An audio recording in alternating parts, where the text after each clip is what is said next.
আল্লাহ না চাইলে সেজদা দিতে পারবা না তো বাপ, আল্লাহ না চাইলে গোলামি করতে পারবা না বাপ। ভাত তরকারি খাউন কোনো আশ্চর্য কিছু না।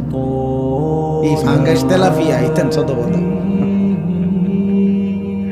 এই জিন্দিগি এগুলো ভোগ করা, ফাঙ্গাস তেলাপিয়া, হ্যাঁ, ফুলকপি, পাতাকপি, ধনিয়া, কাঁচামরিচ, খিরা, টমাটো, ফার্মের মুরগা, কক মুরগা, এটি খুব আহামরি কিচ্ছু না। এই সব মিললে আমরা যা ভোগ করি, আরে বেকুব মানুষ আমরা।